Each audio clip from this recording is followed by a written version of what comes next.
René Casula,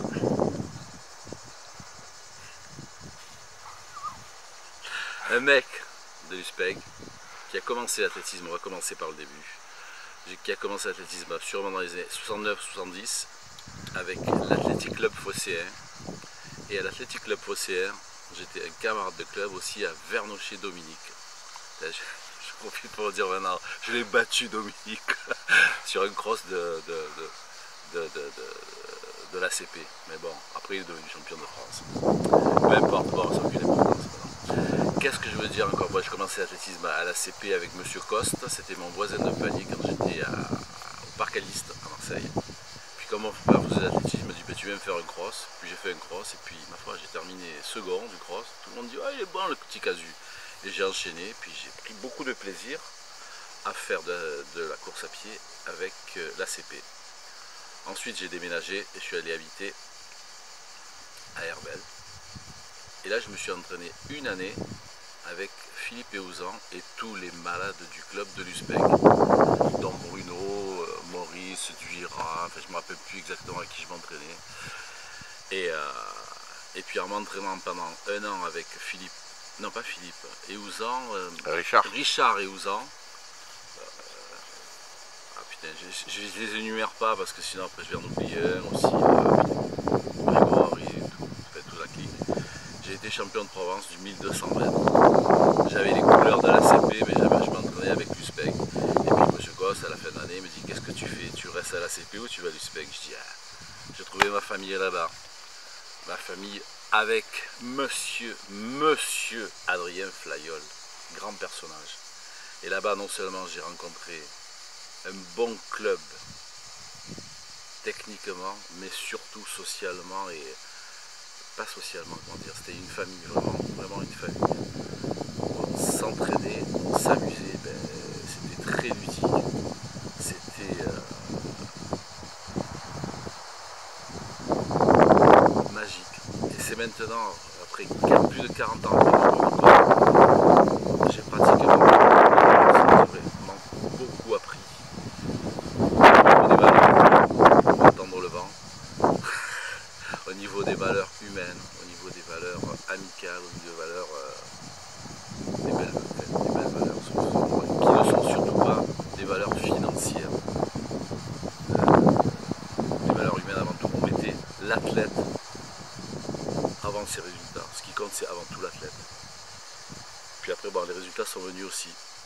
Parce que je me suis rendu compte que mes collègues avec qui je m'entraînais, ben, c'était des... Je sais pas si je les cite, parce que je viens d'oublier aussi. Non, mais peut-être un qui était vraiment bien présent, c'est Gigi. Gigi l'americano. Gigi.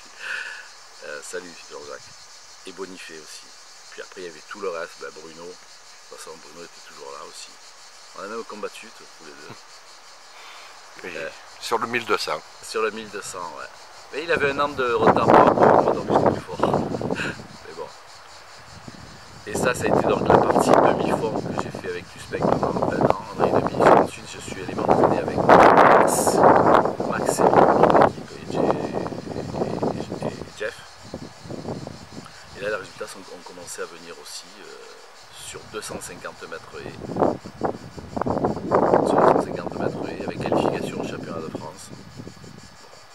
Plusieurs fois champion de Provence, mais des fois, je n'étais pas champion de Provence parce qu'il y avait un certain Serge Guillen qui était champion de France, c'est enfoiré. Mais bon, c'était de bonne guerre. Chaque fois je disais je vais te battre Serge, il me disait mais vas-y batte-moi moi. Mais il était toujours 15, 20, 30 mètres devant. Je dis bon, pas grave. Ensuite bon, ben, j'ai continué le 400 mètres haies en progressant chaque année avec Max et les collègues aussi. Je me suis entraîné aussi ensuite avec notre cher ami Jean-Pierre. Et donc 75, 76, 77, 78, 79, toujours en série. Et puis en 82, finale des championnats de France. 8e. Et ça, tiens justement tu m'as posé la question, ça fait partie de l'un des plus beaux souvenirs que j'ai que j'ai de l'athlétisme, c'est d'être qualifié et de faire ma finale du 400 mètres haies. Et j'ai un souvenir aussi, c'est Jeff qui me dit, si tu es finaliste au championnat de France, je prends le billet d'avion, je viens te voir. Puis j'ai téléphoné la veille, je dis, qu'est-ce que tu fais? Il me dit, je viens. Donc il est venu me voir sur le... Et la finale du championnat de France, je l'ai toujours en vidéo parce que c'est notre cher ami Bruno Girard qui m'a filmé ce jour-là. Je ne sais pas si tu te souviens. Eh oui, moi j'en faisais qu'accompagner celle qui allait devenir mon épouse, Viviane. Ouais. Ah ben oui, Viviane, ouais. Et oui, moi je l'avais rencontrée là-bas aussi, tiens, au championnat de France. Je ne sais pas si c'est l'année d'avant ou l'année d'après, je dis, Viviane, je te connais. Elle me regarde, elle me dit, qui c'est celui-là? Et ouais, tu vois. Donc ça fait partie de l'un des plus beaux souvenirs. Parce que j'y croyais pas, et puis en fait tout arrive, je bats mon record. Mais c'est vrai que c'est pas facile de parler de soi, surtout que je crois que la dernière fois que j'ai été interviewé, c'était quand je travaillais dans un magasin d'électronique, on vendait des télévisions, et puis il y a quelqu'un qui me filme, et puis je m'étais vu en image, je dis, c'est rigolo, donc c'est 40 ans, c'est la deuxième, ça va? Oui, c'est une bonne moyenne. C'est une bonne moyenne. Et qu'est-ce que je peux raconter encore de ouais. Enfin, ce que je veux dire, surtout ce qui est vachement important pour moi, c'est pas tellement les résultats sportifs, mais c'est surtout cet amour, ce qui s'est passé pendant cette période 70, 80 et après 90, parce qu'entre temps j'étais à la SPTT et à l'OM, mais ce qui s'est passé à l'USPEC c'était merveilleux. Les stages hivernal qu'on a fait avec l'entraînement le matin, l'entraînement l'après-midi et le soir les veillées où c'était merveilleux. Et puis le 31 décembre, le réveillon, où on était tous bourrés. Oui, mais entre temps on pouvait se perdre aussi. Et puis la marche du 3e jour, la mythique marche du 3e jour où il fallait éviter ou alors il fallait absolument prendre le groupe de Max qui avait l'habitude de se perdre. Et au lieu d'arriver à 17h, 18h, on arrivait à 20, 21h quand on rentrait. Mais quand même c'était des souvenirs de folie. Mais je crois que c'est cette marche, les entraînements c'est confus comme je parle, je me rends compte, mais bon, tant pis. C'est quelque chose qui était constructif pour tout le restant de tout ce que j'ai vécu après au niveau social, au niveau travail, au niveau ces valeurs, ces valeurs qui ont été. J'ai pas appris que ça aussi. Par rapport aux veillées qu'on faisait au stage d'athlétisme, Casu prenait la guitare. Parce qu'on me connaît en tant que coureur de 400 mètres, mais aussi la guitare. Le comité du fond du car qui était animé par Bruno. D'autres personnes, je ne les pas aimé, Bruno parce qu'il est une putain de Pierrot, je vais en oublier. Mais donc je prenais la guitare, et puis après j'ai continué ma carrière un petit peu sans devenir professionnel, dans la musique, puisque on composait des chansons aussi, on composait des chansons durant les stages. Et moi, à côté, j'ai fait des... Après ça, j'ai continué à faire de la musique, j'ai écrit des chansons, j'ai même fait un disque. Je sais pas si tu l'as, je l'ai écouté. Ouais. J'ai fait un CD, bon, ça n'a pas marché, je pensais que ça allait réussir, mais l'important c'est de s'amuser dans la musique. Et donc mes premières armes, je les ai faites justement en faisant des scènes à l'USPEC pendant les stages. Et pendant les compétitions aussi.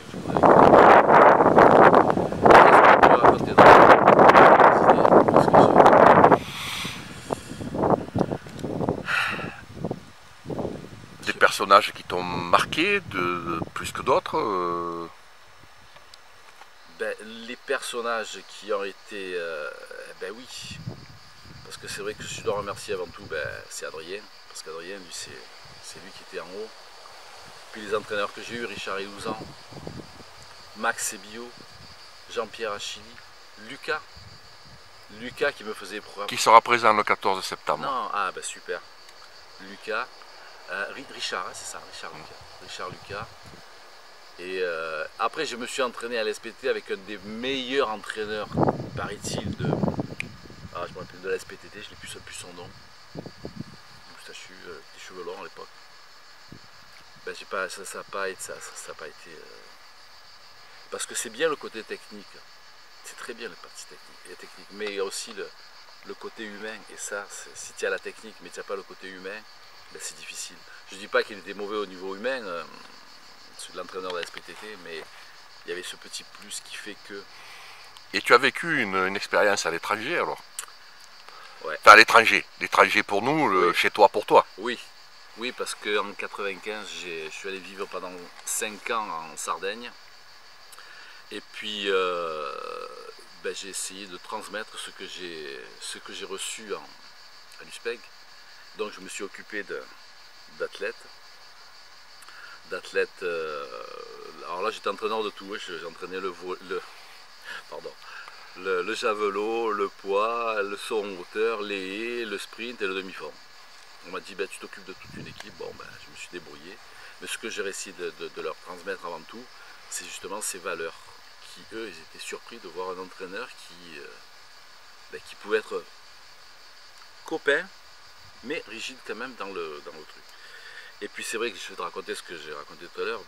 J'ai eu l'occasion aussi d'entraîner un cadet qui, j'ai vu qu'il avait des qualités. Il faisait 53,5 en cadet, c'était pas mal, c'était bien. Mais j'ai dit, viens ici toi Coco, il y a des trucs qui vont pas. Quand tu cours, tu es complètement contracté, donc on va travailler ensemble. Et donc je lui ai transmis le côté technique, mais aussi, je les chargeais pas trop les athlètes, mais aussi le côté humain de la chose. Et puis je lui ai réappris à courir en étant bien relâché avec des petites haies et tout. Et puis ce gars-là, ben, de 53 secondes, il est passé à 50 secondes avec moi sur 400 mètres. Puis après, pour des raisons XY, moi j'ai dû m'arrêter, lui il est parti dans un autre club. Et ce gars-là, Pierpaolo San, est parti dans un club un peu plus grand, on va dire. Et puis il a continué à s'entraîner, et puis 2 ans après que je sois parti, le président de la Ligue de Sardaigne il me téléphone, ou j'y téléphone, je ne me rappelle plus. Il me dit, mais tu as vu ce qu'il a fait Pierpaolo San? Je fais non, ben, il a le record de Sardaigne sur 400 mètres plat. Ah bon, comment il a fait 47,02? Je fais oh putain, waouh. Je dis, donne-moi son numéro de téléphone, je vais le féliciter.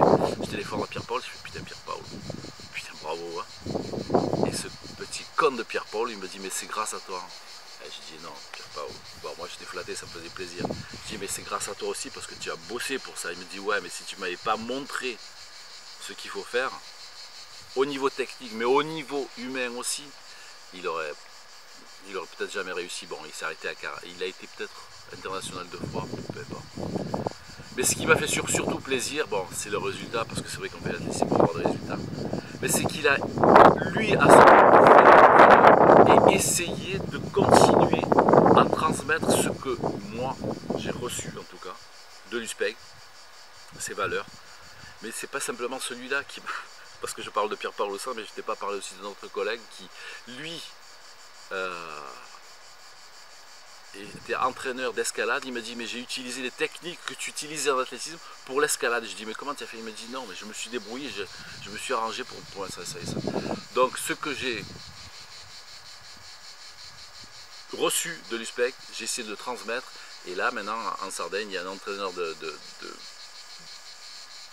d'alpinisme, de crossfit, un autre d'autre chose. Et des fois, je suis encore en contact un peu avec eux, puis on se fait des petits coucous. Et voilà, donc c'est ce qui m'intéresse. Enfin, moi, ce que je veux dire surtout par rapport à l'USPEG, c'est ce côté humain qui était grandiose. Et on avait des résultats, mais c'était la cerise sur le gâteau. S'il n'y avait pas de résultat, c'est pas grave. C'est pas grave. On s'en foutait. On ne regardait pas le mec par rapport à ses résultats. Enfin, moi, c'est surtout ce que je veux dire. Surtout que comme on n'a pas été champion olympique non plus, hein, faut pas non plus. Non, mais est-ce que tu as fait partie de l'équipe qui avait battu pour la première fois le SMUC au championnat de Provence Interclub? Parce que ça, c'était des courses mythiques contre le SMUC. C'est vrai, ouais, c'était de très bonnes guerres. C'était toujours la guerre SMUC-USPEG. J'ai pas vraiment le souvenir exact de ça, mais c'est vrai que ouais. Et il me semble, oui, que tu en faisais partie, Oui. parce qu'il me semble que la première fois qu'on les a battus, si ma mémoire est bonne, c'était en 78. Ouais, c'était une super période 78. Super période. Ben, quand on regarde les athlètes que l'USPEC possédait, on était complet de partout, Ouais. puisque c'était la fin aussi des périodes de Kiavassa Yves, qui sera Oui. présent le 14 septembre aussi, Ouais. notre cher Yves, qui était aussi, lui, un des fondateurs des comités du Fond du Car, Oui. de la première génération. Oui. Ben, j'allais dire un fou, mais quand je dis un fou, c'est pas péjoratif. Hein. Un bout en train, un super bout en train. Ben d'ailleurs, je ne sais pas si tu es au courant, mais il fait partie d'un groupe folklorique, Oui. l'Outroubadaïr, un truc comme ça, Oui, oui. et il s'éclate là-dessus. Et lorsque je l'ai appelé pour lui dire que le 14 septembre, on faisait la réunion des anciens, il m'a dit, j'ai bloqué la date, ça y est, je ne prévois rien, c'est vous, c'est nous. D'ailleurs, le terme folklorique me gêne quand on prend le terme folklorique pour dire que c'est pas bien. Le folklore, c'est carrément très bien. Moi, je suis pour le folklore. Donc, quand on utilise, ouais, c'est du folklore, non, je suis désolé, le folklore, c'est quelque chose de très très bien. Voilà. C'est pas que pour Kiavassa que je le dis, c'est parce que pour moi. Parce que moi, le folklore de la Sardaigne, pendant 5 ans, je l'ai vu, je l'ai appris, je l'ai goûté, et je me dis, mais c'est quelque chose de beau. Donc, arrêtez de dire que quand c'est quelque chose de folklorique, c'est quelque chose qui n'est pas bien. Qui n'est pas bien, c'est quelque chose de super beau, le folklore. Voilà, c'était une parenthèse. Donc Yves Kiavassa, oui. Mais il y en avait d'autres aussi qui étaient des monuments. Moi, quand je pense à l'USPEG, je pense surtout à Alain Crescent. Alain Crescent, un monument. Un monument. S'il pouvait venir, Alain, sans déconner, viens.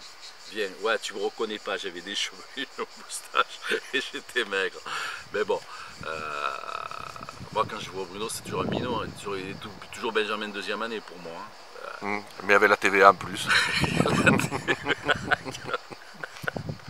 Ouais, ah oui, Alain, le plus beau souvenir, c'est dans ces fameuses marches, il prenait les oranges, il jetait le fruit de l'orange et mangeait l'écorce. Ça, c'était Alain. Ah oui, Alain. Ouais.